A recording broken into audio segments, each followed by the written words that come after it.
अस्सलाम वालेकुम पाकिस्तान, आप देखें स्पोर्ट्स बज़ में हसन लियाकत और आज बहुत सारे टॉपिक्स पे बात करनी है। सबसे पहले वहाब रियाज की खबर आई है। वहाब रियाज जो कि पाकिस्तान के एक बड़े मायानाज बॉलर थे, उन्होंने रिटायरमेंट का ऐलान कर दिया इंटरनेशनल क्रिकेट से। वहाब रियाज की अगर फिगर्स की बात की जाए तो 27 टेस्ट मैचेस में 83 विकेटें अपने नाम की, 91 ओडीआई मैचेस में 120 विकेट्स अपने नाम की और 36 T20 इंटरनेशनल में 35 विकेटें अपने नाम करने वाले वहाब रियाज आज 38 साल और 46 दिन की उम्र में रिटायर हुए हैं। वो शायद इंतज़ार कर रहे थे 2023 के वर्ल्ड कप का कि उनकी शायद टीम में नाम आ जाए, और उन्होंने रिकॉर्ड की भी बात की, जो रिकॉर्ड उन्होंने अपने नाम किया हुआ है। पाकिस्तान की जानिब से वसीम अकरम के बाद सबसे ज़्यादा विकेटें हासिल करने वाले बॉलर वहाब रियाज आज रिटायर हो गए। T20 क्रिकेट में भी उनकी बड़ी खिदमात हैं। फ्रेंचाइज क्रिकेट अभी वो खेलते रहेंगे, इस टॉपिक के ऊपर भी बात करेंगे। इसके अलावा बहुत सारे टॉपिक्स हैं जिनमें NOC के इशूज़ हैं, NOCs के इशूज़ क्यों चल रहे हैं, उसके ऊपर शोकॉज़ नोटिस जारी किया गया PCB की जानिब से बहुत सारे क्रिकेटर्स को, उसके ऊपर बात होगी। फिर बाबर आजम की शादी के चर्चे हो रहे हैं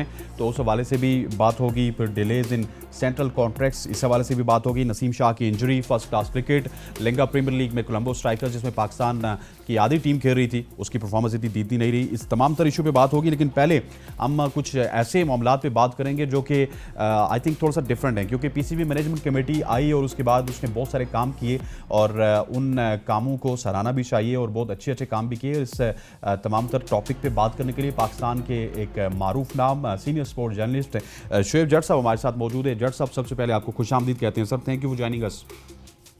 थैंक यू सर। जट साहब, न्यू मैनेजमेंट कमेटी आई है और अगर देखा जाए तो न्यू मैनेजमेंट कमेटी के आने के साथ साथ बहुत सारी चेंजेस आई हैं और अभी तक काफ़ी पॉजिटिव वाइब्स आ रही हैं। ज़का अशरफ साहब ने जब से चार्ज संभाला है, क्या कहेंगे आप? जी बिल्कुल ऐसा ही है। देखिए, जिस तरीके से साइलेंटली काम कर रहे हैं, आपने, मुझे नहीं याद पड़ता कि कोई बहुत सारी उनकी प्रेस कॉन्फ्रेंसेस अभी तक हुई हैं, लेकिन उसके बावजूद सारे स्टेप्स बड़े हैं। तमाम बड़े नाम आहिस्ता आहिस्ता वो क्रिकेट बोर्ड से जोड़ रहे हैं। मोहम्मद हफीज आप देख लें, इंजमामुल हक को देख लें, मिसबाहुल हक को देख लें, इसी तरीके से और भी बहुत सारे जो नाराज क्रिकेटर्स थे उनको भी धारे में लेकर आ रहे हैं। सरफराज नवाज को देखें, वो उनको धारे में लेकर आ गए। फिर पहली मरतबा 74 वुमेन्स क्रिकेटर्स को कॉन्ट्रैक्ट देना, इसकी जितनी भी तारीफ की जाए कम है।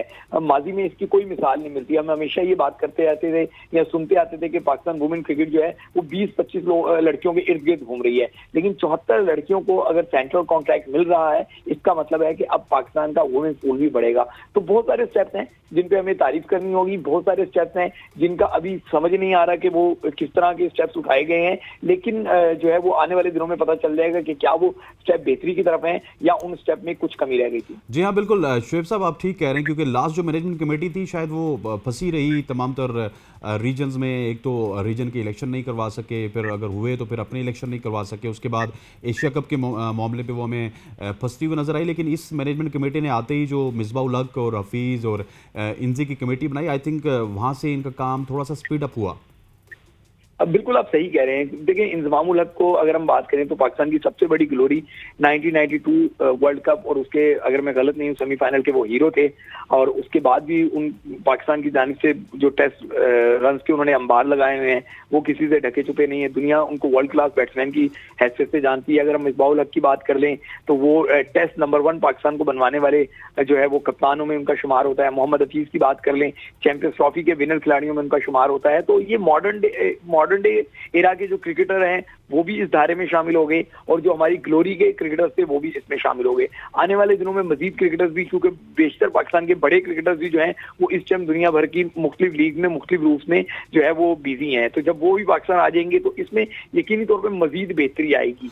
ऐसा नहीं हम कह सकते कि सब अच्छा है, लेकिन ये जरूर कह सकते हैं कि जो स्टेप्स उठाए जा रहे हैं वो पाकिस्तान क्रिकेट को अच्छाई की तरफ लेके जा रहे हैं। ठीक, अच्छा, अगर इंजमाम के ऊपर बात कर ली जाए, आई थिंक पाकिस्तान के बिगेस्ट बैट्समैन है पाकिस्तान एवर प्रोड्यूस इंजी। इससे पहले भी चीफ सेलेक्टर रह चुके। जब वो चीफ सेलेक्टर थे ये टीम थोड़ी सी बन रही थी, अब ये टीम स्टेबल है। इनकी एज ए चेयरमैन सिलेक्शन कैसी देखते हैं सिलेक्शन कमेटी के चेयरमैन के तौर पे इनकी तकर्री? मैं समझता हूँ कि बेहतरीन फैसला है, लेकिन फिर वही बात के एक कमी है और वो है सिलेक्शन कमेटी के बाकी मेंबर्स की। जी हाँ, नहीं होना चाहिए ऐसा कि एक ही चीफ सिलेक्टर हो। अब जाहिर है क्योंकि ये वक्त कम था, आपको फौरी तौर पे टीम जो है वो अनाउंस करनी थी, 2 मेगा इवेंट्स थे, तो इस वजह से ताकि टीम अनाउंस हो जाती है तो अनसर्टेनिटी का मामला जो है वो खत्म हो जाता है। वरना गॉसिप्स होती रहती हैं, कौन आ रहा है कौन जा रहा है। तो ये एक अच्छी बात है कि टीम जो है वो सिलेक्ट भी हो गई और उसका ऐलान भी हो गया। लेकिन इन अ लॉन्गर रन मैं समझता हूँ कि पाकिस्तान को एक सिलेक्शन कमेटी की जरूरत होनी चाहिए, और वो जब आएगी तो यकीनी तौर पे पाकिस्तान ज्यादा बेहतर तरीके से आगे बढ़ेगा। 2017 की हम बात करते हैं कि इंजमाम उल हक चीफ सिलेक्टर थे, तो उन्होंने पाकिस्तान को एक अच्छी टीम बना के दी थी जिसने पाकिस्तान को चैंपियन बनवाया था। तो उसमें भी इंजमाम उल हक अकेले नहीं थे, उनके साथ एक पूरी सिलेक्शन कमेटी थी। तो जब एक के बजाय 7-8 दिमाग या 4-5 दिमाग बैठ के चीजों को देखते हैं, तो हर एक ब्रेन जो है वो डिफरेंट एंगल से पिक्चर को देख रहा होता है और डिफरेंट एंगल से उस पर सवालात उठाता है या उसको एडुकेट करता है। तो मैं ये समझता हूँ एक अच्छा फैसला है इंजमाम उल हक को चीफ सिलेक्टर बनाना। अब जल्द से जल्द अगर ये सिलेक्शन कमेटी भी फॉर्म हो जाए, और बज़ाहिर तो ऐसा लग रहा है कि शायद ये एशिया कप के बाद होगी, लेकिन अगर एशिया कप से पहले बन जाए, और वो सिलेक्टर ज्यादा दूर नहीं है क्योंकि ये इवेंट पाकिस्तान का है, तो वो सिलेक्शन कमेटी भी वहां पे मौजूद हो, देखे कि पाकिस्तान टीम वहां किस तरीके से जो है वो अपनी स्ट्रेटजीज को एग्जीक्यूट कर रही है, किन खिलाड़ियों में पोटेंशियल है, किन खिलाड़ियों में थोड़ी सी टायरनेस नजर आ रही है, तो फिर दूसरे खिलाड़ी इंडक्ट करके पाकिस्तान का स्क्वाड जो वर्ल्ड कप के लिए जाएगा वो एक बेहतर और स्ट्रॉन्ग स्क्वाड जाएगा। जट साहब, बड़े बाखबर साफ़ी हैं आप, क्या कुछ नाम ज़ेरे गौर हैं सिलेक्शन कमेटी के मेंबर्स के हवाले से? देखिए, इस जो क्रिकेट बोर्ड का सेटअप है मैनेजिंग कमेटी का, आप उसमें देखें कि अभी तक वो चीजें होती हैं जो गॉसिप्स में नहीं होती, जो कॉरिडोर्स में बातें नहीं हो रही थी, वो चीजें सामने अचानक आ जाती हैं। और मैं ये समझता हूँ कि नाम तो कुछ और भी जो है वो अंडर कंसिडरेशन थे, जो मेरे सोर्सेज मुझे बता रहे हैं, लेकिन फिर अचानक पहले वो क्रिकेट कमेटी में शामिल हुए इंजमाम उल हक, और फिर 2 दिन की मीटिंग्स थी, गालिबन एक दिन उन्होंने अटेंड की थी और दूसरे दिन अटेंड नहीं की थी, क्योंकि इस दौरान वो एग्री कर गए थे कि मैं एज चीफ सिलेक्टर जो है ना अपनी दूसरी इनिंग जो है ना स्टार्ट करता हूँ। तो इस वजह से फिर उन्होंने क्रिकेट कमेटी से, जो मेरे राय बताते हैं, वो वहां चले गए और वहां से फिर वो चीफ सिलेक्टर बन गए।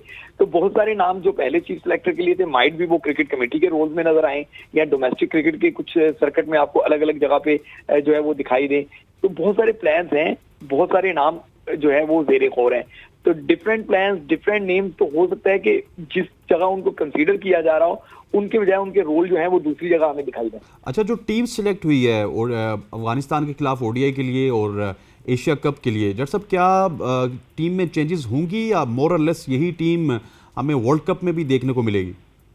बिल्कुल नहीं, मैं अपनी इस पे बात कर रहा हूँ। मैं क्रिकेट बोर्ड के कॉरिडोर्स की भी बातें नहीं कर रहा, मैं जो क्रिकेट की अंडरस्टैंडिंग मुझे है, और वैसे तो आप भी बड़े अच्छे कैचर हैं, गिलास भी कैच कर लेते हैं अपने शो में गिरते हुए, क्रिकेट बॉल तो करते ही करते हैं। तो आप भी बहुत सारी चीजें कैच की होंगी कि इस स्क्वाड में ऐसा लगता है कि 1-2 जगह तब्दीलियां आपको दिखाई देंगी। तो मुझे भी यही लगता है कि वर्ल्ड कप सर पर है, अल्लाह करे हमारा कोई फास्ट बॉलर जो है वो किसी इंजरी का से दो चार ना हो, जैसे नसीम शाह की ऑल्दो वो माइनर इंजरी थी शोल्डर वाली, जिस तरीके से थोड़े दिन पहले तक शाहीन शाह अफरीदी के मुतालिक बातें हो रही थी, या हमारे दूसरे तीसरे जो बॉलर हैं उनके मुतालिक कुछ बातें हो रही हैं। तो अल्लाह करे कि कोई इंजरी पाकिस्तान को ना नबरत आजमा होना पड़े, उसके बावजूद 1-2 नाम ऐसे लग रहे हैं जिनको तब्दील किया जाएगा। अच्छा जट साहब, मेरे पास एक खबर आई, इसको अभी तक मेन स्ट्रीम मीडिया में शायद उतनी पजीराई नहीं मिली। सुना ये कि मिकी ऑथर ये चाहते हैं कि सरफराज अहमद को एज ए टीम मेंटोर साथ रखा जाए वर्ल्ड कप के लिए, और इसके लिए उन्होंने सिलेक्शन कमेटी से भी रब्ता किया। तो इसमें इस खबर में कोई तस्दीक है, इसकी आप तस्दीक कर सकते हैं? मैं आपको इस बात की तस्दीक कर सकता हूँ कि जब नजम सिटी का रिजीम था तो मिकी आर्थर ने जिन चंद खिलाड़ियों से डायरेक्ट रब्ते किए थे उनमें एक मोहम्मद आमिर था और एक सरफराज अहमद था। तो जाहिर है जब आपका टीम डायरेक्टर कुछ खिलाड़ियों से रब्ते करता है, डायरेक्ट इनडायरेक्टली नहीं, अगेन कह रहा हूँ, क्योंकि वैसे तो एक सिस्टम है कि आप क्रिकेट बोर्ड के जरिए रब्ता करें, लेकिन क्योंकि वो इनके कोच पहले भी रह चुके हैं, हेड कोच वर्ल्ड कप में भी, चैंपियंस ट्रॉफी में, डायरेक्ट रब्ते करके उनसे जो सेलेक्ट हुई थी वो कोई हाल चाल नहीं पूछा जा रहा था, उनकी अवेलेबिलिटी पूछी जा रही थी, उनकी चीजों के बारे में पूछा जा रहा था। तो इसका मतलब है कि वो उनके प्लान में थे।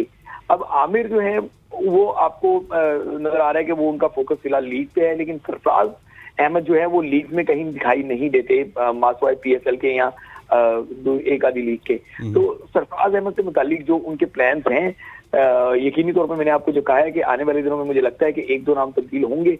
तो ये एशिया कप और अफगानिस्तान के खिलाफ जो सीरीज है इसमें ही आपको पता चल जाएगा कि 1-2 नाम तब्दील होने हैं। ठीक हो गया, और सरफराज के स्टिल चांसेस हैं। अच्छा ये बताइएगा कि जिस तरह इंट्रो पे आपने बात की, पॉजिटिव स्टेप्स की, और मैंने देखा कि 5 साल बाद सरफराज नवाज पिछले दिनों मेरे साथ मौजूद थे, उनको पेंशन भी मिली है, इस तरह के बहुत सारे पॉजिटिव काम हो रहे हैं। पीसीबी में आज लड़कियों को भी काफ़ी ज़्यादा कॉन्ट्रैक्ट्स मिले, लेकिन स्पेशली सरफराज नवाज की पेंशन के हवाले से मुझे बताइएगा। बुजुर्ग हो चुके हैं, अभी तक उनकी सेहत भी उनका साथ नहीं दे रही, लेकिन इंग्लैंड से वो पाकिस्तान आए और उनको मना किया गया आप ना आए, आपकी पेंशन रिलीज़ हो जाएगी, लेकिन वो खुद मिलने आए ज़का अशरफ को। एक बड़ा पॉजिटिव स्टेप लगता है ज़का अशरफ की जानिब से उनकी पेंशन को रिलीज़ करना। देखिए, ये हर इंस्टीट्यूट को समझना चाहिए कि जो उसके स्टेक होल्डर्स हैं उनकी रिस्पेक्ट जो है उस पर किसी तौर पे भी कॉम्प्रोमाइज नहीं करना चाहिए, उस पर किसी तौर पे भी कदगन नहीं लगाना चाहिए। सरफराज नवाज ने पाकिस्तान को बहुत बड़ी अचीवमेंट दिलवाई हैं, लेकिन माजी में जो आपके एक प्राइम मिनिस्टर थे शायद वो उनको पसंद नहीं थे, या उनके बाद जो वहां पे उन्होंने जिन लोगों को अपॉइंट किया था क्रिकेट बोर्ड में उनको पसंद नहीं थे। तो पसंद नापसंद की वजह से जो है ना एक मामला चला दिया गया और एक पुराने इशू को खड़ा करके और उनकी सैलरी रोकना, उनकी पेंशन रोकना, यकीनी तौर पे ये किसी तौर पे भी अच्छा इकदाम नहीं था। और हम तब भी उस पर आवाज उठाते थे, आप भी आवाज उठाते थे। तो एक अच्छा स्टेप उठाया कि नाराज क्रिकेटर्स को धारे में शामिल किया जा रहा है। बहुत सारे और भी क्रिकेटर्स हैं जिनको तवज्जो देने की जरूरत है। मैं समझता हूं कि आबिद अली जो हैं, जिस तरीके से उनके साथ एक मेडिकल का इशू हुआ, वो भी डेलिबरेटली तो उन्होंने नहीं किया, एक कुदरती मामला था, वो उनके साथ हो गया। माजी की क्रिकेट जो बोर्ड थे वो उनको मुसलसल नजरअंदाज करते रहे। तो मुझे उम्मीद है कि ये क्रिकेट बोर्ड उनको इस तरह नजरअंदाज नहीं करेगा और यकीनी तौर पर जिस तरह सरफराज नवाज फॉर्मर क्रिकेटर के साथ बेहतरी का मामला हुआ है, इसी तरीके से आबिद अली जो करंट क्रिकेटर हैं उनके लिए भी कोई बेहतर राह निकाली जाएगी। ठीक है शोएब साहब, आखिर में आपसे ये पूछूंगा कि डोमेस्टिक स्ट्रक्चर का भी ऐलान हो चुका है। अब 8 रीजन्स खेलेंगे, 8 डिपार्टमेंट खेलेंगे। आज वुमेंस के जो कॉन्ट्रैक्ट्स हैं उनका भी ऐलान हो चुका। स्पेशली मुझे थोड़ा सा आपकी राय चाहिए 8 रीजन और 8 डिपार्टमेंट जो खेलेंगे इसके हवाले से, और ये कितना पॉजिटिव है, क्योंकि प्लेयर का पूल्स बढ़ जाएगा और उसके बाद जितना ज़्यादा प्लेयर का पूल बढ़ेगा, कंपटीशन बढ़ेगा। पाकिस्तान क्रिकेट से में फिर फर्स्ट क्लास से भी लोग आ सकते हैं, जो कि पिछले कुछ अरसे से हम देख रहे हैं कि सिर्फ PSL से आ रहे हैं। सर, मैं ये समझता हूँ कि जितनी पाकिस्तान की डोमेस्टिक क्रिकेट हो या ग्रास रूट क्रिकेट हो, उसमें आपकी ग्रिप बहुत ज्यादा अच्छी है, क्योंकि आप एक डायरेक्ट स्टेक होल्डर रहे हैं। मैं हो गया या मेरे जैसे दूसरे जर्नलिस्ट हो गए, हमने बहुत सारी क्रिकेट को कवर किया है, बहुत सारी क्रिकेट के इश्यूज को जानते हैं रॉब के इस तरफ, बाउंड्री के इस तरफ रह के। लेकिन आपका पार्ट रहे हैं, कभी कमेंटेटर की हैसियत से, खुद भी आपने बेहतर क्रिकेट खेली हुई है, तो आप समझ सकते हैं कि ये जो 8 टीमों वाला फार्मूला लाया गया था, ये डिजास्टर था। इसने पाकिस्तान क्रिकेट का वो खौफनाक हाल किया है जिसके बारे में हम बात भी नहीं करना चाहते। बहुत सारे लोग इसके बारे में खुलकर बात ही नहीं करते। तो एक मरतबा फिर अल्लाह का शुक्र है कि पाकिस्तान में इस तरह का जो है ना वो सिस्टम दोबारा रिवाइज किया जा रहा है कि जिसमें हमारे पास बैकअप क्रिकेटर होंगे। ये बात बिल्कुल सही है कि 8 जो टीमें थी, 6 रीजन की जो टीमें थी, उन 6 की टीमों की वजह से आपका बैकअप प्लान बिल्कुल खत्म हो चुका हुआ था। आप किसी भी खिलाड़ी की बात कर लें, जब आप उसका बैकअप देखेंगे तो आप ये कहेंगे कि हमारे पास इनका बैकअप नहीं है। सवाल ये नहीं है कि हमारे पास बैकअप नहीं है, सवाल ये है कि बैकअप बनने से रोका किसने। मैं कई नाम ले सकता हूं, लेकिन मैं नहीं लेना चाहूंगा इस टाइम। कई ऐसे नाम हैं जिनके बारे में हम कहते हैं कि हमारे पास इस जैसा खिलाड़ी नहीं है। माजी में भी हमारे पास बहुत बड़े बड़े खिलाड़ी थे, लेकिन उनके मुतबादिल उन जैसे ना हुए, लेकिन उनके करीब कर हमने जरूर प्रोड्यूस किए। अगर माजी में आपको वसीम अकरम का खिलाफ कभी पूर्ण नहीं होगा, लेकिन मोहम्मद आमिर एक बेहतर ऑप्शन आया जिसे वसीम अकरम ही लेकर आए थे। तो इस तरीके से जब अपॉर्चुनिटीज ज्यादा मिलती हैं तो फिर उसी तरीके से नाम भी बड़े आते हैं। मैंने जैसे कहा कि वसीम अकरम जितना बड़ा नाम आपको नहीं मिला, लेकिन वसीम अकरम के करीब ना गए, उन जैसा एक तो उनके फीड्स फॉलो करता हुआ मोहम्मद आमिर दिखाई दिया था। फिर उनके फीड्स अगर फॉलो कर देखें तो शाहिनशाह अफरीदी लेफ्ट आर्म जो है ना वो आपको एक अच्छे मिले थे। तो इसी तरीके से ये सारे मामला तभी होते हैं जब बैकअप प्लान्स अच्छे होते हैं। बैकअप प्लान्स तब बनते हैं जब अपॉर्चुनिटीज ज्यादा मिलती हैं। सर, लास्ट सवाल करूंगा, वहाब रियाज की रिटायरमेंट के हवाले से क्या कहेंगे? पाकिस्तान के लिए उन्होंने बहुत ज़्यादा सर्व किया, और एक थोड़ा सा ये वैसे इस बोर्ड के लिए नहीं, ये आई थिंक पाकिस्तान के जो 70 साल से जितने भी चेयरमैन आए, ये उनको इसके ऊपर सोचना चाहिए कि इस तरह जिस बंदे ने इतना सर्व किया हो पाकिस्तान क्रिकेट को, उसकी रिटायरमेंट में कोई ना कोई फेयरवेल मैच दे देना चाहिए। यहाँ पे अफरीदी जैसे बंदे को फेयरवेल मैच नहीं मिला, यहाँ पे बहुत बड़े बड़े और प्लेयर्स हैं जिनको फेयरवेल मैच नहीं मिला। सोहेल तनवीर मेरे प्रोग्राम में खुद कह चुके कि फेयरवेल मैच तो छोड़े, ट्वीट नहीं मिला। सो वहाब रियाज के ऊपर आपका क्या इनपुट है, और ये फेयरवेल मैच के ऊपर आई थिंक इस मैनेजमेंट कमेटी को बड़ा सीरियसली सोचना चाहिए। अब बिल्कुल आप सही कह रहे हैं, फेयरवेल मैच तो हो ही नहीं सकता क्योंकि रिटायरमेंट का ऐलान हो गया। जी हाँ। और ये जरूर है कि रिस्पेक्टिव वे होना चाहिए। अच्छा, इससे ज्यादा अच्छी बात यह है कि हमारे अब क्रिकेटर्स को जो है वो बेहतर फैसले करना आ गए हैं। आप देखें ना, मोहम्मद हफीज थे, उन्होंने प्रेस कॉन्फ्रेंस करके अपनी रिटायरमेंट का ऐलान किया। वहाब रियाज आए हैं, उन्होंने प्रेस कॉन्फ्रेंस करके रिटायरमेंट का ऐलान किया। वरना माजी में हमारे बहुत सारे बड़े बड़े नाम, बहुत बड़े बड़े नाम जिनको पूरी दुनिया इज्जत की निगाह से देखती है, उनकी रिटायरमेंट का कोई ऐलान कभी आया ही नहीं। वो यही समझते रहे कि हमने तो अभी भी क्रिकेट खेलनी है। और अभी भी बहुत सारे ऐसे आपके क्रिकेटर्स हैं जो ऑफिशियल बनने की दौड़ में भी शामिल हुए हैं, लेकिन ऑफिशियल रिटायरमेंट का अपनी ऐलान नहीं करते।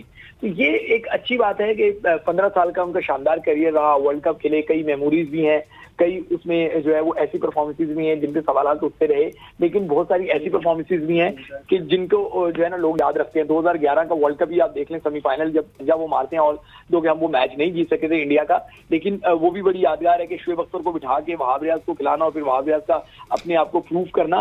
तो बहुत सारी लेगेसी है, बहुत अच्छा परफॉर्मेंस उन्होंने दी है। 2015 शेन वॉटसन वाला अगर आपको याद होगा, वहाब रियाज का नाम जब भी आता है तो वो स्पेल सबके ज़हन में आता है। ऑल्दो कि वो मैच भी हम नहीं जीत सके थे, लेकिन इंडिविजुअल परफॉर्मेंसेस वहाब रियाज की काफी बेहतर रही हैं। जहां तक फेयरवेल की बात रही है, अगर मैं गलत नहीं हूँ, मिसबाह-उल-हक को, शाहिद अफरीदी को भी रिटायरमेंट के बाद भी फेयरवेल दिया गया। वो PSL में दिया गया था लाहौर में, और मेरे ख्याल से पूरे ग्राउंड का उनको चक्कर लगवाया गया था PSL के किसी एक मैच में। तो इस तरीके से आपका बिल्कुल ये बेहतरीन आइडिया है कि हमारे जो क्रिकेटर्स जिन्होंने अपनी ऑलमोस्ट पूरी जिंदगी क्रिकेट को दे दी है, जब वो रिटायर हों तो उनको फेयरवेल देना चाहिए। अब फेयरवेल मैच में ही नहीं हो सकता, फेयरवेल के और बड़े अच्छे तरीके होते हैं। और वहाब रियाज एक सिटिंग मिनिस्टर भी हैं, तो पाकिस्तान क्रिकेट बोर्ड को चाहिए कि अभी जैसे एशिया कप के मैचेस हो रहे हैं उसमें फेयरवेल दे दे, या आगे कोई प्लान ऐसा बनाएं कि हमारे जो क्रिकेटर रिस्पेक्टिवली खुद रिटायरमेंट का ऐलान करते हैं तो हम भी उनको ऑन करें। बहुत बहुत शुक्रिया सीनियर स्पोर्ट्स जर्नलिस्ट शुएब जट साहब हमारे साथ बात करने के लिए थे, और वहाब रियाज के ऊपर भी उन्होंने बात की, और भी PCB के जो मौजूदा इश्यूज़ हैं उनके हवाले से बात की। यहाँ पर वक्त हो जाता है एक शॉर्ट सी कमर्शियल ब्रेक का। ब्रेक के बाद आएंगे तो कुछ नए मेहमान हमारे साथ मौजूद होंगे, उनसे भी बात वहाब रियाज से ही स्टार्ट करेंगे और फेयरवेल मैच के हवाले से बात करेंगे। स्टे विद अस।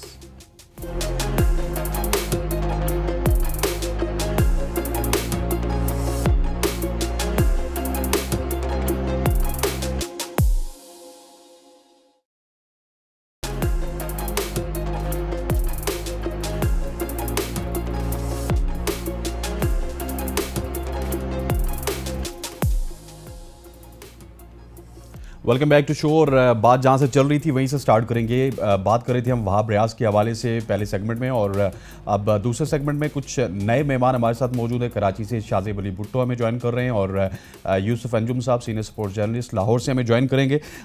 वहाब रियाज की रिटायरमेंट हो चुकी, जिस तरह हमने पहले सेगमेंट में भी बात की। पहले यूसुफ साहब से पूछते हैं। यूसुफ साहब, शायद वहाब रियाज आज प्रेस कॉन्फ्रेंस में भी यही अंदिया दे रहे थे कि उनको वर्ल्ड कप 2023 का वेट था, शायद वो चाह रहे थे कि टीम में वापस आ जाएं। फिर वसीम अकरम के रिकॉर्ड की बात की, और वो सेकंड टॉप विकेट टेकर हैं वर्ल्ड कप में। कैसा देख रहे हैं वहाब रियाज के इस फैसले को? सबसे पहले तो तमाम दोस्तों को, शुरका प्रोग्राम को मेरी तरफ से बहुत बहुत सलाम। और अभी थोड़ी देर पहले मैं उस प्रेस कॉन्फ्रेंस पे मौजूद था जो यहाँ पर स्पोर्ट्स बोर्ड पंजाब के जो एडिटोरियम, वहाँ पर उसकी प्रेस कॉन्फ्रेंस हुई थी। वहाब रियाज ने वाजे किया कि 2023 का वर्ल्ड कप उनका टारगेट था, और उनकी ख्वाहिश थी कि वो टीम में कमबैक भी करें। उन्होंने उसकी प्रैक्टिस भी जारी रखी हुई थी। लेकिन अब चूंकि पाकिस्तान टीम का जो बॉलिंग कम्बिनेशन है, जिसमें शाहीन शाह अफरीदी हैं, हारिस रऊफ हैं, नसीम शाह हैं, और उसके साथ जिस तरह वसीम ने अब परफॉर्मेंस दी है, तो उसको देखते हुए उन्होंने वाजे किया कि मैंने फिर यही डिसाइड किया कि इन बॉलर्स की मौजूदगी में मेरा अब टीम में कमबैक बनता नहीं है। अगर मैं आऊँगा तो ये इनकी हक तलफी होगी। तो पाकिस्तान टीम को जीतना चाहिए, चाहे जिस भी बॉलर कम्बिनेशन के साथ वो जीते। मैं उस टीम का हिस्सा हूँ या ना रहूँ, मैं उसके लिए नेक तमन्नाएं हमेशा रखूंगा। दिली तौर पर वो रिनीदा भी दिखाई दी, और उन्होंने प्रेस कॉन्फ्रेंस में हमने देखा कि उनकी आंखों से आंसू भी छलक पड़े जब उन्होंने अपनी रिटायरमेंट का ऐलान किया। और ख़ास तौर पर जब उन्होंने ये कहा कि मैं अपने फैमिली मेम्बरान को, जिन्होंने मुझे हमेशा बहुत सपोर्ट किया, खासतौर पर वालिद और वालदा के नाम पर, तो उनकी आंखों से बाकायदा आंसू छलक पड़े। ऐसा बहुत कम होता है मंजर कि जब भी कोई रिटायरमेंट का ऐलान करता है तो इस तरह की उसके जो फीलिंग्स सामने आए। लेकिन वहाब रियाज आज तो इस हवाले से काफ़ी प्रेस कॉन्फ्रेंस में हमने देखा कि वो जज्बाती नजर आए। उन्होंने पाकिस्तान टीम के लिए नेक तमन्नाएं का इजहार किया कि पाकिस्तान टीम के लिए वो दुआ गो कि इस तरह की परफॉर्मेंस वो अच्छी दे के हम वर्ल्ड कप जीत सकें। इस प्रेस कॉन्फ्रेंस में जब उनसे ये भी सवाल किया गया कि आपके करियर में 2015 का वर्ल्ड कप शेन वाटसन को आपने एक ज़बरदस्त स्पेल किया था, वो आपका यादगार था, इसके अलावा उनसे ये भी सवाल हुआ कि अभी नुमाइशी कोयटा में जो मैच हुआ तो उसमें इफ्तिखार अहमद ने आपको 6 छक्के भी 6 बॉलों पे लगाए थे। उन्होंने कहा कि ये ठीक है कि जो खिलाड़ी के खेल में इस तरह की चीजें आती हैं, मेरे लिए सबसे बड़ा प्राइज, सबसे बड़ा जो प्राउड मैं फील करता हूँ वो अपनी परफॉर्मेंस को करता हूँ 2011 के वर्ल्ड कप को, जहाँ पर मुझे तमाम साथी जो क्रिकेटर्स उन्होंने भरपूर सपोर्ट किया। उन्होंने बाकायदा तौर पर शाहीन शाह, अपना शोएब अख्तर और शाहिद अफरीदी का नाम भी लिया, उनकी जो मुझे बहुत ज़्यादा सपोर्ट रही पूरे करियर के दौरान। वकार यूनुस का उन्होंने तज़किरा किया, मोहम्मद अकरम का उन्होंने तज़किरा किया, वसीम अकरम का उन्होंने तज़किरा किया कि इन्होंने मुझे हमेशा बहुत अच्छा सर, इससे पहले कि मैं शाहजेब की तरफ जाऊं, एक जो इम्पोर्टेंट पॉइंट था उसके ऊपर मैं आपकी राय भी लेना चाहता हूं, उसके बाद मैं शाहजेब की तरफ चलूंगा। फेयरवेल के हवाले से भी उन्होंने बात की। हमने देखा आपने बड़े अरसे से आप भी क्रिकेट कवर कर रहे हैं, मैं और शाहजेब भी क्रिकेट कवर कर रहे हैं। फेयरवेल इस तरह के प्लेयर्स को नहीं मिलती, बल्कि किसी को भी नहीं मिलती। पाकिस्तान में इक्का दुक्का प्लेयर्स ही हैं जो इतने मतलब बड़ी ज़्यादा जिन्होंने क्रिकेट खेली। हमने देखा इंजमाम को एक छोटा मोटा फेयरवेल मिला था, इसी तरह अजहर अली को एक अभी पीछे उन्होंने एक मोमेंटो सा दे दिया था। तो ये फेयरवेल क्यों नहीं मिलता हमारे प्लेयर्स को? कम से कम एक मैच तो वो डिजर्व करते हैं फेयरवेल का। जी बिल्कुल, ये बदकिस्मती है पाकिस्तान क्रिकेट बोर्ड के आला हुकाम की कि वो इस जानब बिल्कुल तवज्जो नहीं देते। ये सिर्फ वहाब रियाज का इशू नहीं है, इससे पहले भी हमने देखा कि जितने भी क्रिकेटर थे उन्होंने तो बाकायदा तौर पर इस हवाले से कभी उनसे बातचीत नहीं करना पसंद की पाकिस्तान क्रिकेट बोर्ड को, हुकाम ने कि किसी भी खिलाड़ी को, खासतौर पर सीनियर खिलाड़ी को इस तरह की इज्जत दी जाए कि जब वो अपना करियर को छोड़े तो उसको बाकायदा तौर पर एक लोग यादगार बनाया जा सके। वहाब रियाज ने भी इसी बात का दुख का और गिला भी किया कि पीसीबी ने उनके साथ कोई बात नहीं की। जब से वो उन्होंने क्रिकेट से दूर हुए तो उनका जो राब्ता है पीसीबी के साथ बिल्कुल ना होने के बराबर है। हालांकि पीसीबी को अपने खिलाड़ियों को इग्नोर नहीं करना चाहिए जिन्होंने पाकिस्तान की नुमाइंदगी की, पाकिस्तान टीम के लिए कामयाबियां की। तो उन्होंने ये साथ जरूर कहा कि पीसीबी को अब इस जानब सोचना चाहिए कि जितने भी हमारे सीनियर क्रिकेटर्स हैं उनको बड़े अच्छे तरीके के साथ इस तरह के फेयरवेल मैच दिया करें ताकि वो अपने यादगार लम्हात के साथ ग्राउंड से रुखसत हो सके, अपने फैंस का शुक्रिया अदा कर सके। उन्होंने कहा कि मेरी अब, क्योंकि मेरा पीसीबी से रब्ता नहीं रहा, ना किसी ने मुझसे बात की इस जानब, तो अब मैंने खुद ये रिटायरमेंट का अनाउंस किया इस तरह आप लोगों के सामने। हालांकि ज्यादा अच्छा होता अगर मेरे लिए कोई फेयरवेल मैच का इनकाद किया जाता, मैं पूरे ग्राउंड में अपने हाथ हिलाता हुआ अपना पवीन की जन्म जाता तो मुझे ज्यादा खुशी होती। जबरदस्त। अच्छा शाहजेब, ये बताइएगा कि फेयरवेल के पॉइंट के ऊपर मैं आपका भी पॉइंट ऑफ व्यू लेना चाहता हूँ। आपको याद होगा सोहेल तनवीर ने मेरे प्रोग्राम में ट्वीट के हवाले से बात की थी कि मैंने रिटायरमेंट ली तो मुझे पीसीबी की जानिब से एक एक्नॉलेजमेंट का ट्वीट आ जाता तो शायद वो फेयरवेल मैच से बहुत बड़ा था। तो इस तरह के जो लेजेंडरी प्लेयर हैं, आपको पता है वहाब रियाज का भी इतना ही बड़ा कैरियर है जितना सोहेल तनवीर का था। लीग्स में पाकिस्तान की नुमाइंदगी की, पूरी दुनिया में जाके लीग्स खेली, उसके बावजूद भी फेयरवेल मैच ना मिलना। 2020 में आखिरी दफ़ा वो आई थिंक T20I में न्यूजीलैंड के खिलाफ उन्होंने हैमिल्टन में खेला था, उसके बाद उनको मैचेस भी नहीं मिले। एक फेयरवेल मैच तो डिजर्व करता है हर प्लेयर। सबसे पहले तो आपको भी सलाम और यूसुफ भाई को भी सलाम। सीनियर है हमारे, काफी कुछ उनसे सीखते हैं, उनको पढ़ते रहे काफी अरसे से। अच्छा, जहां तक आपने फेयरवेल की बात की ना, शाहिद आफरीदी से बड़ा सुपरस्टार तो शायद आपने मॉडर्न एरा में कोई नहीं देखा होगा पाकिस्तान क्रिकेट में। जितनी उनकी पर्सनालिटी थी, जिस तरीके से क्राउड पुलर थे वो, उनको पूरी दुनिया में माना जाता था। तो शायद आफरीदी 2016 में अपना फेयरवेल मैच मांगते मांगते चले गए, तो ये फिर वहाब रियाज है और ये हमारी हमेशा से रिवायत रही है। इसमें कोई ऐसी अगर मैं बात करूं, इसमें कोई ऐसी चीज ना होती अगर आप अफगानिस्तान के खिलाफ उनको एक मैच खिला देते और वहां पर उनको ग्रेसफुली रिटायर करवा देते। क्योंकि अगर आप अपने पेस अटैक को देखें तो आपके ये बॉलर्स हैं जो एशिया कप भी खेलेंगे, जो वर्ल्ड कप भी खेलेंगे, लेकिन अगर कोऑर्डिनेशन होती वहाब रियाज और बोर्ड के दरमियान तो शायद एक मौका उनको फराहम किया जा सकता था। अभी हमारे बॉलर्स ने काफी ज्यादा लीग क्रिकेट खेली, एक आध मैच में उनको रेस्ट करवाकर अगर किसी इतने बड़े बॉलर का कैरियर एंड होना है तो एक अच्छे नोट पर होता। क्योंकि वहाब रियाज कौन है, मुझे आज भी याद है 2008 की बात है, उस टाइम पे हम तो स्कूल में होते थे। वहाब रियाज का डेब्यू हुआ था शेखुपुरा में और उस मैच में पाकिस्तान ने कोई 4-5 डेब्यू करवाए थे। खुरम मंजूर, अब्दुल रऊफ, रिजवान अहमद, वहाब रियाज, इनका डेब्यू वहां पर हुआ था। फिर उसके बाद हमने उनको सेमीफाइनल में खेलते हुए देखा भारत के अगेंस्ट। वहां पर उन्होंने जिस तरीके की फाइफर ली, फिर पाकिस्तान की टीम बिखरी हुई थी इंग्लैंड में, ओवल पे इनको टेस्ट मैच खिलाया गया, वहां पे इन्होंने 5 विकेटें ली। फिर जो शेन वॉटसन को उन्होंने स्पेल कराया 2015 के वर्ल्ड कप में, तो परफॉर्मेंसेज उनकी बेशुमार है, लातादार परफॉर्मेंसेज उन्होंने पाकिस्तान के लिए दी है। और उन्होंने जितनी भी क्रिकेट खेली है, वहाब रियाज के बारे में कहा जाता था कि ये वेवर्ड हो जाते थे, लेकिन हमेशा से अपोनेंट्स के लिए थ्रेटनिंग रहते थे। और जहां जहां जब जब पाकिस्तान को एक्सपीरियंस की जरूरत पड़ती थी, पाकिस्तान वहाब रियाज की तरफ देखता था। तो मैं समझता हूँ एक अच्छे नोट पर इनका क्रिकेट कैरियर एंड हो सकता था। अच्छा, 2000 में अगर गलत नहीं हो तो 2015 में तो शेन वॉटसन और वहाब रियाज का जो टाकरा था, आई थिंक उस वर्ल्ड कप की एक यही रौनक थी। ब्रायन लारा ने भी इस चीज़ को माना था कि अगर ये स्पेल ना होता तो शायद ये वर्ल्ड कप बड़ा फीका पड़ जाता। बिल्कुल, मैं कह रहा हूँ ना, वहाब रियाज जिस तरीके से भी क्रिकेट खेले ना, हमेशा वो दूसरी टीमों के लिए थ्रेट साबित हुए। उस स्पेल की बात आज भी की जाती है। जब जब क्रिकेट वर्ल्ड कप की तारीख की बात होती है और कुछ ऐसे मेमोरेबल स्पेल्स की बात की जाती है, तो इस स्पेल को भी टॉप पर रखा जाता है। हमेशा इसकी मिसाल दी जाती है, उसको दिखा दिया जाता है, क्योंकि वहां पर अगर वहाब रियाज, शेन वॉटसन की वो विकेट ले जाते, कैच ड्रॉप ना होता, तो शायद मैच का रिजल्ट चेंज होता। इतने लो टोटल को भी पाकिस्तान डिफेंड कर जाता। तो वाकई में वो स्पेल तो बड़ा एक तारीखी स्पेल था। ठीक हो गया, और इस तरह की परफॉर्मेंसेज हो जाती हैं। हमारी दुआ है कि वहाब रियाज जो अपनी नेक्स्ट इनिंग्स है वो भी अच्छी खेलें। फ्रेंचाइज क्रिकेट तो अभी तक वो खेलेंगे, लेकिन अब देखते हैं वो कोचिंग की तरफ जाएंगे। मैंने उनको तज्जियात करते हुए देखा, तज्जिए भी अच्छे करते हैं। Wish you best of luck sports minister Punjab Wahab Riaz. अच्छा यूसुफ भाई, आपकी तरफ आता हूँ। एनओसीज के भी कुछ मामला चल रहे हैं और एनओसी ना लेने पे शो कॉज नोटिस भी जारी हुए हैं कुछ क्रिकेटर्स को। ये क्या मामला है, थोड़ा सा इस पर रोशनी डालिएगा। देखिए, मैं समझता हूँ कि ये पाकिस्तान क्रिकेट बोर्ड की खिलाड़ियों के साथ ज्यादती है। जो टीम का हिस्सा है, जो उनके प्लान में शामिल है, उनको तो आप उस पर कदम लगा सकते हैं कि आपने लीग में पार्टिसिपेट हमारी इजाजत के बगैर नहीं करना। लेकिन जो खिलाड़ी जिनका रोजी रोटी ये क्रिकेट है, तो वो कहाँ जाएं? तो पीसीबी में तो ये भी सुनने में आता है कि वो कहते हैं कि हमें फीस दो तो फिर जाओ, एनओसी आपको मिलेगा। ये तो मैं समझता हूँ कि पीसीबी की पॉलिसी अच्छी नहीं है। इस पर उनको दोबारा गौर करना चाहिए कि खिलाड़ी हैं, पाकिस्तान के हैं, अगर बाहर जाकर खेलेंगे लीग वगैरह में तो इसमें कोई हर्ज नहीं होना चाहिए। खामखा एक एनओसी का इशू बनाकर, एक तो इससे जग घंसाई होती है, दूसरा खिलाड़ी भी बददिल होते हैं। यही वजह क्या बहुत से खिलाड़ी आपको इल्म में है कि वो अमेरिका जाकर सेट होने की कोशिश कर रहे हैं। इसके लिए उन्होंने अपनी रिटायरमेंट भी कईयों ने अनाउंस की है कि ताकि उनको जो एनओसी का एक प्रोसेस उसमें ना गुजरना पड़े।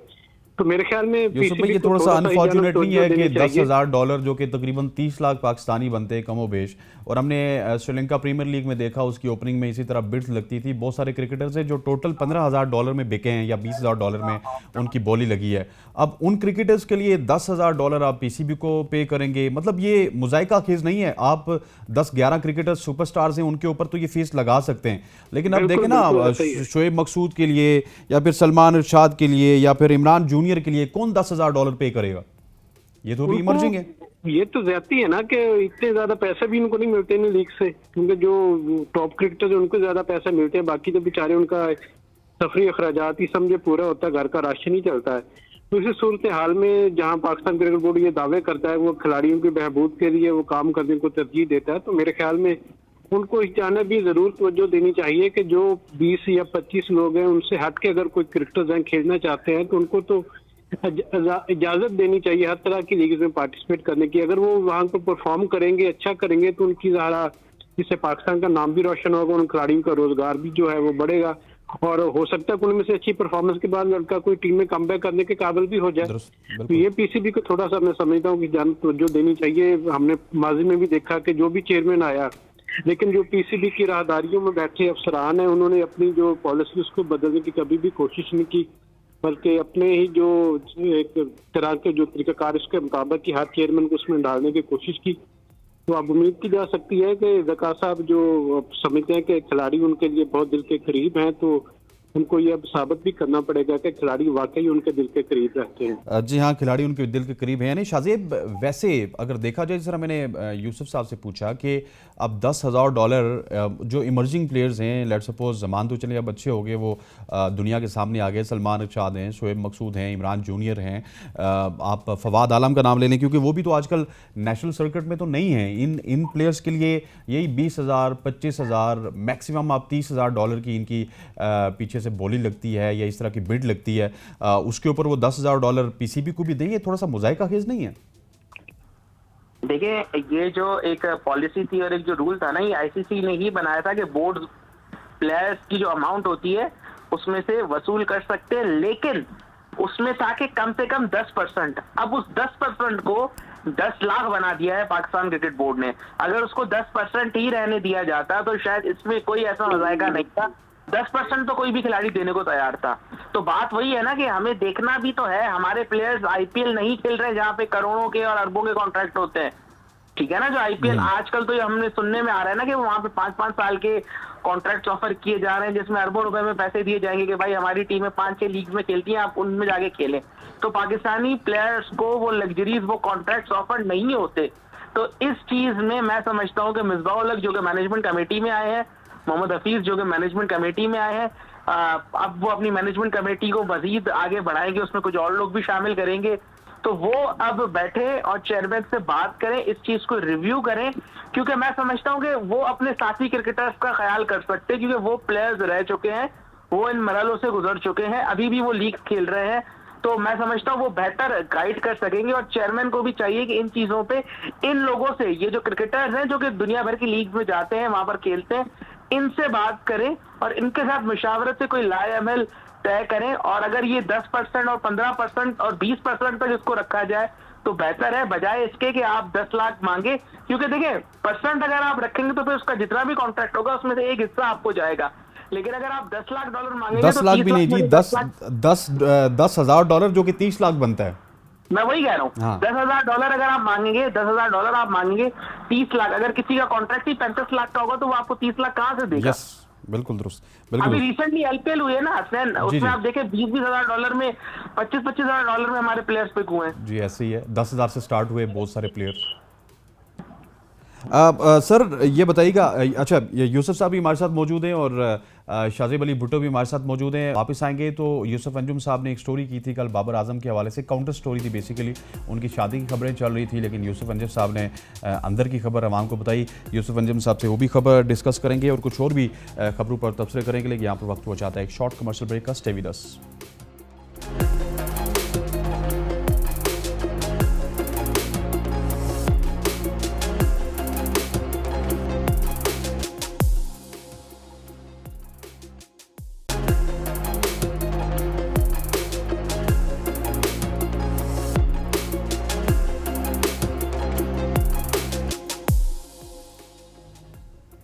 Welcome back to show. और अब शो में बात करेंगे बाबर आजम के हवाले से। पहले आपको पता है हम एशिया कप के ऊपर बात करते रहे, फिर वर्ल्ड कप के ऊपर बात करते रहे। कल एक और मामले ने जो है वो सोशल मीडिया की जीनत बना और मेन स्ट्रीम मीडिया की जीनत बना। वो बाबर आजम की शादी थी और बाबर आजम की शादी को लेके एक स्टोरी ये आई थी कि उनकी शादी स्ट्रेट अवे वर्ल्ड कप के बाद होगी और फिर यूसुफ अंजुम साहब ने उसका काउंटर नैरेटिव दिया और उनके मुताबिक शादी कि अभी तक कोई प्लान्स नहीं है। यूसुफ भाई, ये मामला क्या हुआ और ये कहाँ से एक खबर आ गई और फिर आपने इसका काउंटर नैरेटिव दे दिया? देखिए हसनैन भाई, बाबर आजम एक ऐसा नाम है जो हर जगह बिकता है। उसके हवाले से चाहे क्रिकेट के मैदान के अंदर से कोई चीज हो या उसकी ऑफ द कार सरगर्मियों पर नजर हो, तो फैंस जानना चाहते हैं कि आजकल क्या हो रहा है और क्या होने जा रहा है। तो इसी तरह मैं समझता हूँ किसी दोस्त ने सोशल मीडिया पे अपने आप की जो दुकानदारी उसको चमकाने के लिए तो ये पोस्ट कर दी कि चीजें, शादी होने जा रही है। भाई शादी कैसे होने जा रही है? कुछ पहले थोड़ा सा सोच तो लो कि पाकिस्तान टीम का सीजन कैसा जा रहा है, कितना मसरूफ उसका इनके आगे सरगर्मी है पाकिस्तान टीम की। आपको याद है कभी एशिया कप, उसके बाद वर्ल्ड कप फौरी बाद शुरू होना, फिर पाकिस्तान टीम ने 14 दिसंबर को ऑस्ट्रेलिया जाना 3 टेस्ट मैचेस खेलने के लिए।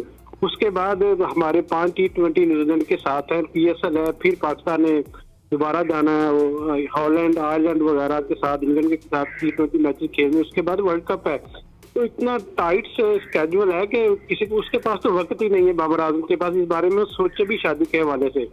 किसी भी इसी स्टोरी के बाद मैंने जब उसके घर वालों से बात की, उसके भाई ने मुझे कंफर्म किया कि भाई ऐसी कोई बात नहीं है, ये खामखा की इस तरह की अफवाहें उड़ाई जा रही हैं कि हम कोई उसकी शादी करने जा रहे हैं वर्ल्ड कप के फौरी बाद।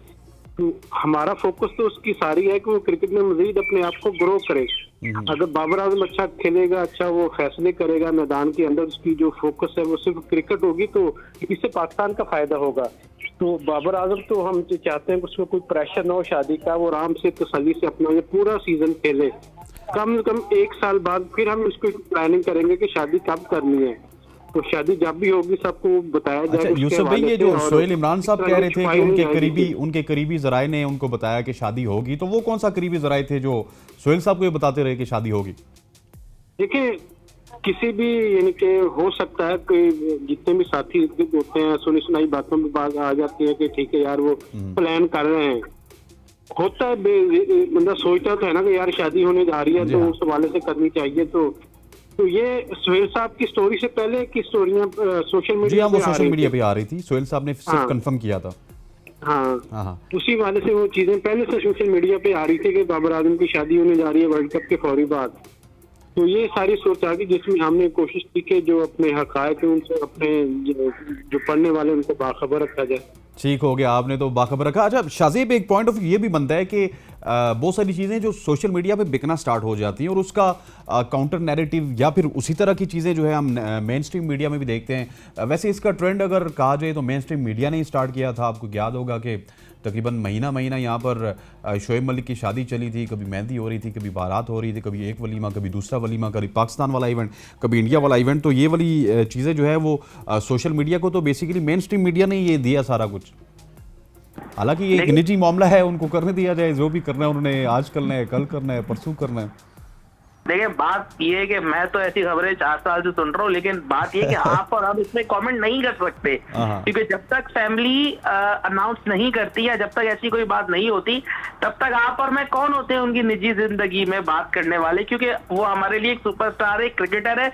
हमें उनके खेल पर बात करनी चाहिए जो नजर आता है पूरी दुनिया को। निजी जिंदगी में वो क्या भी करें। और दूसरी बात ये कि मैंने एक चीज बड़ी नोट की है कि जब हम इस फील्ड में आए, खैर हम मेन स्ट्रीम मीडिया पर तो नहीं है, डिजिटल भी काम कर रहे हैं, लेकिन हमने जितना देखा ना सीनियर्स को जो कि मेन स्ट्रीम पर काम कर रहे थे, मैं आप आज से कोई 7-8 साल पहले की बात कर रहा हूँ, हमने लोगों को खबर के पीछे भागते हुए देखा था।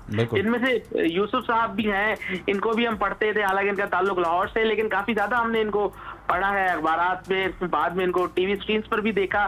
कराची से जितने सीनियर जर्नलिस्ट हैं उनको हमने खबर के पीछे भागते हुए देखा। लेकिन आजकल अनफॉर्चुनेटली एक चीज हमें नजर आ रही है कि आजकल जिसको जो खबर जहां से मिल रही है वो चला दी जाती है और फिर बाद में ये कहा जाता है कि अब इसकी तरदीद आ जाएगी। तो बहुत सारी खबरें मैंने ऐसी देखी हैं कि एक दिन चलती हैं, अगले दिन उनकी तरदीद आ जाती है, चाहे वो सोशल मीडिया हो या मेन स्ट्रीम मीडिया हो। ये चीजें बहुत ज्यादा रेगुलर बेसिस पे होने लगी है। वैसे ये होना नहीं चाहिए शाज़ेब, क्योंकि ये शादी का मामला, आपकी शादी है या बाबर आजम की शादी है, वो सुपरस्टार है, आप उसकी परफॉर्मेंस पे बात कर सकते हैं, आप उसकी कैप्टनसी पे बात कर सकते हैं। आज उसने एलपीएल में क्या किया, कल उसने कैरेबियन में क्या किया, फिर पाकिस्तान टीम में वो क्या करेगा। भाई शादी है, उसको करने दो, अगर उसने करनी है तो करे, ना करे तो ना करे, जब उसकी मर्जी है करे।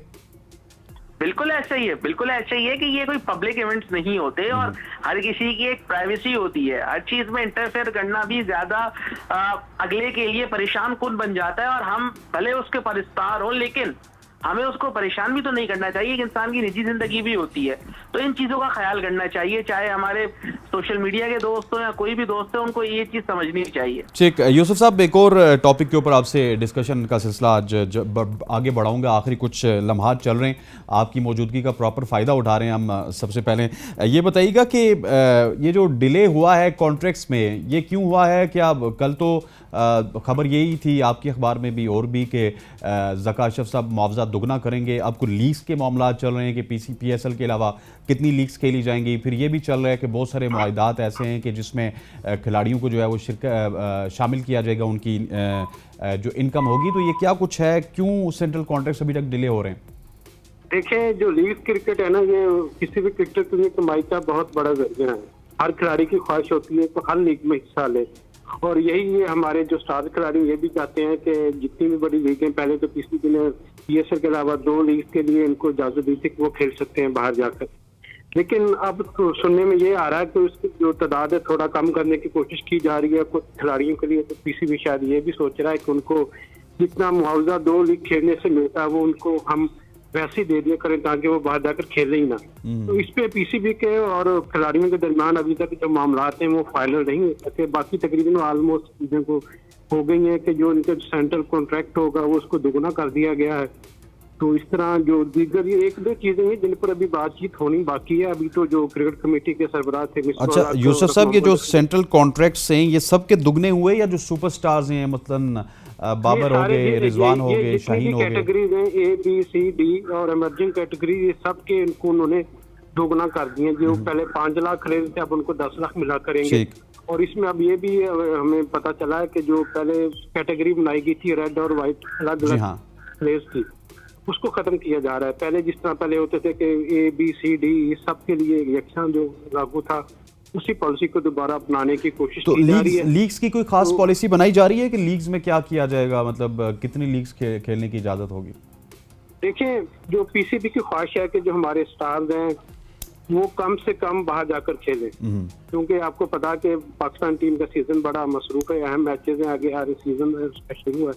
तो इसमें इंजरीज का आपको पता है कि जब लीग में कोई भी खिलाड़ी जाता है तो वो पूरा जोर लगाता है, क्योंकि जो फ्रेंचाइजर है वो भी चाहते हैं कि हम इसको मुआवजा दिया है तो ये अपनी पूरी सलाहियतों के साथ एक्शन में नजर आए।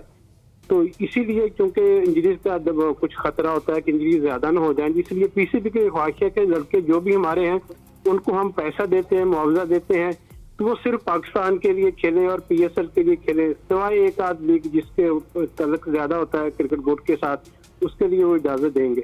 ठीक हो गया, उसके लिए इजाज़त देंगे। अच्छा, अगले मामले की तरफ चलते हैं। शाहजेब, श्रीलंकन प्रीमियर लीग आपने देखी है और श्रीलंकन प्रीमियर लीग में सबसे ज़्यादा पाकिस्तानी सुपरस्टार्स कोलंबो स्ट्राइकर्स में मौजूद थे, जो कि कल बुरी तरह ना सिर्फ हारे हैं बल्कि प्लेऑफ की दौड़ से भी बाहर हो गए। बाबर आजम सेंचुरी बनाने के बाद उसके बाद इतना ज़्यादा स्टेबल हमें नज़र नहीं आए। सो ओवरऑल कोलंबो स्ट्राइकर्स की परफॉर्मेंस को आप किस तरह देखते हैं?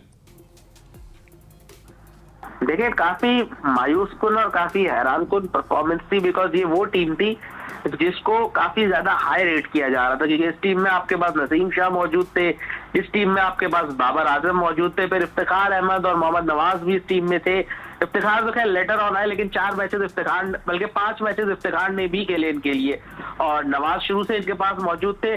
फिर इमामुल हक भी बेंच पर मौजूद थे और वहाब रियाज ने भी खेलने जाना था, लेकिन वो फिर एंड मोमेंट पर वहाब रियाज ने मना किया कुछ फैमिली कमिटमेंट्स की वजह से। लेकिन टीम बड़ी अच्छी थी, लेकिन क्यों नहीं चल सकी, एक ये बड़ा सवालिया निशान है। नवाज ने एक मैच फिनिश किया, दूसरे मैच में भी अच्छी बैटिंग की, लेकिन ओवरऑल बॉलिंग परफॉर्मेंसेस में काफी डिसअपॉइंट किया उन्होंने। नसीम शाह अलग एक एफर्ट मारते हुए, अकेले एफर्ट मारते हुए नजर आ रहे थे। फिर कुछ उनके मसले भी नजर आ रहे थे कि वो एक्स्ट्रा जब एफर्ट कर रहे थे, उन्होंने कुछ पिच पे डाइव्स मारी तो काफी ज्यादा उनकी बॉडी लैंग्वेज से भी पता लग रहा था कि जैसे काफी ज्यादा फटीग का शिकार वो नजर आ रहे थे।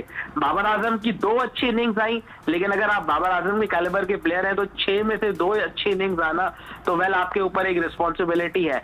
जहां तक लोकल प्लेयर्स की भी उनकी बात की जाए ना, तो उनके जो कप्तान थे डिकवेला, 3 मैचेस तो वो भी अनफिट थे और वो भी नहीं खेल सके थे, तो काफी ज्यादा इनका कॉम्बिनेशन डिस्टर्ब नजर आया, एक टीम की वो यूनिट बनते हुए नजर नहीं आया। फिर वो लोग चाह रहे थे कि बाबर आजम कप्तानी करें, लेकिन बाबर आजम ने खुद ही माजरत की, क्योंकि बाबर आजम को अंदाजा था कि वो सिर्फ लीग मैचेस के लिए अवेलेबल है, वो प्लेऑफ्स के लिए और फाइनल के लिए अवेलेबल नहीं होंगे, तो इसीलिए उन्होंने पहले माजरत कर ली थी। हालांकि एक मैच में उन्होंने कप्तानी जरूर की, लेकिन फिर आगे उन्होंने कंटिन्यू नहीं किया। तो काफी ज्यादा डिसअपॉइंटिंग परफॉर्मेंस थी, क्योंकि मैं बहुत बेहतर एक्सपेक्ट कर रहा था इनसे। और पाकिस्तानी स्टार्स पे भी बड़ा इन्वेस्ट किया था शाहजेब इन्होंने, और अब पता नहीं फ्यूचर में करेंगे या नहीं। मैं वही तो कह रहा हूँ ना, इनके सारे ही पाकिस्तानी प्लेयर्स है ना, और थोड़ा सा इसमें थोड़ा सा शायद मैं कहूंगा कि थोड़ी सी परेशानी पाकिस्तान के लिए भी थी, क्योंकि इफ्तिखार अहमद पे पाकिस्तान का मिडिल ऑर्डर बहुत ज्यादा डिपेंड कर रहा है, और स्पिन के अगेंस्ट वो जिस तरीके से आउट हो रहे थे, थोड़ा सा उनको वर्क करना पड़ेगा, क्योंकि आगे उन्होंने जो क्रिकेट खेलनी है वो ऐसी ही विकेट्स पर खेलनी है।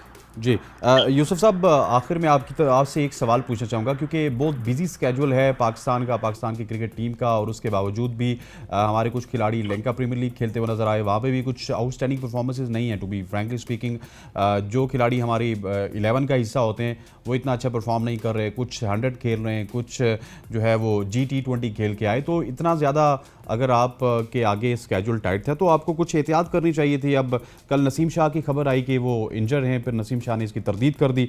इस तरह की खबरें तो आएंगी जब इतनी क्रिकेट खेलेंगे तो।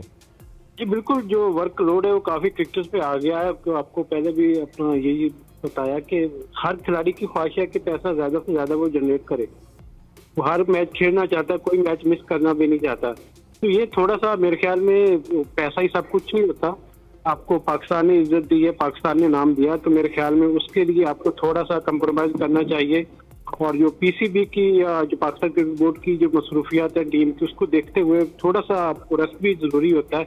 अगर ये लीग यूसुफ भाई, मैं थोड़ा सा अगर ऐड करना चाहूँ ना आपके जवाब में, तो ये भी है, देखें कि आप जब पाकिस्तान की जानिब से खेलते हैं तो तभी आपको अच्छे बिड में उठाया जाता है, तभी आपको ज़्यादा से ज़्यादा मौका दिया जाता है। नहीं तो यहाँ पे हर लीग का हिस्सा होते थे अहमद शहजाद, उमर अकमल जैसे लोग, लेकिन आजकल उनको PSL नहीं उठा रही। बिल्कुल बिल्कुल ऐसा ही है, लेकिन अब थोड़ा क्रिकेटर को थोड़ा सोचना पड़ेगा कि जो लीग है उनमें वो परफॉर्मेंस मांगते हैं। अगर आप मुसलसल परफॉर्मेंस करेंगे तो अगले साल आपको वो कॉन्ट्रैक्ट के लिए बुलाएंगे, वरना वो किसी और को ले लेंगे। ठीक। तो इसी में बेहतर तो इसी में कि एक पिक एंड चूज करना चाहिए खिलाड़ियों को भी, ठीक, कि वो 1-2 लीग में परफॉर्म उसके लिए अपने कॉन्ट्रैक्ट करें, बाकी जो वक्त है वो पाकिस्तान टीम के लिए उसकी एनर्जी से बचा कर रखें। ठीक हो गया। यूसुफ अंजुम साहब, बहुत बहुत शुक्रिया। सीनियर स्पोर्ट्स जर्नलिस्ट लाहौर से हमारे साथ मौजूद थे। इसके अलावा शाज़ेब अली हमारे साथ मौजूद थे कराची से, जो कि बहुत सारे टॉपिक्स पे हमने दोनों की राय जानी और एक ज़बरदस्त गुफ्तगू हुई। इंशाल्लाह कल के दिन कुछ नए टॉपिक्स के साथ, कुछ नए मेहमानों के साथ आपसे मुलाकात होगी। तब तक के लिए अल्लाह हाफ़िज़।